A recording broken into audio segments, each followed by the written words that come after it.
that you referred to.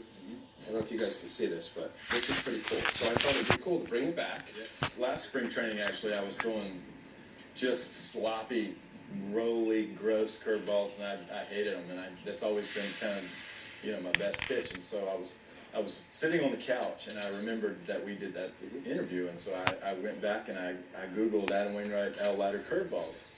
And I had a ball in my hand, and I was trying to feel for a grip, and it didn't make sense to me. And what had happened was I had got too far down on the horseshoe, and I was down in here, and I just couldn't figure out why when I threw a curveball, it felt like I wasn't pushing on anything, and my thumb had gotten to be where it was started on top of the seam, and then it was pushing off this blank side.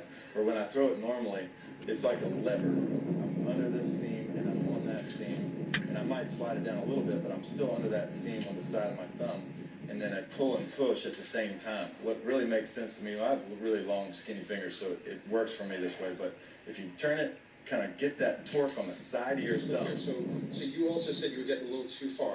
Too far down here, okay. even. Oh, over there. Okay. Yeah. Do you spike your index finger? And I was trying to find where it was. No, I don't spike it, but I'm thinking about it. Yeah. But I'm not. I've never had before.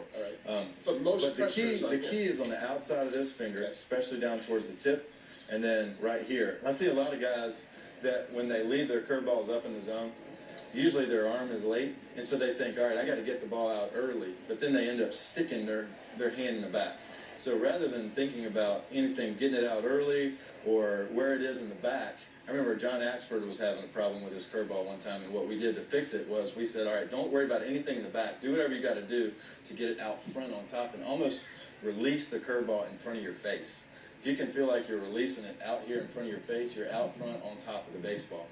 If you get it back here and it starts popping up out of your hand from back here, that's when those hitters, they can readjust and take that little pivot step and hit it in the gap. So the verbiage in your brain is don't worry about on the backside, but yet in order to get here, you're doing something a little different back there to get in position, yeah. No? Subconsciously. So the key, everybody is different, right? Some guys, they need to say, like on my heater, sometimes if I'm late, I need to get the ball out early because I'm not an arm sticker. But you might have a guy that takes the ball out and sticks their hand like this, and then they fire their front side, which is another key of mine is having a soft front side. The best curveballs I see, that I throw, I get out here way out front on top, and then I almost like try to chop myself in half.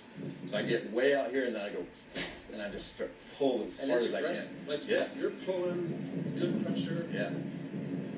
Got the right grip, got the right swing mechanics with your arm.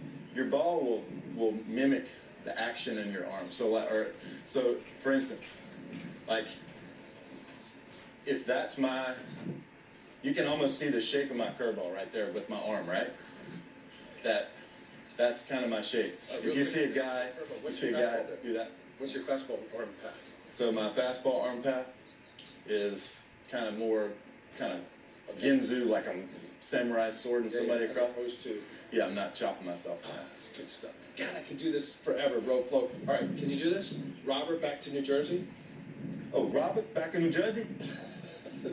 Road flow.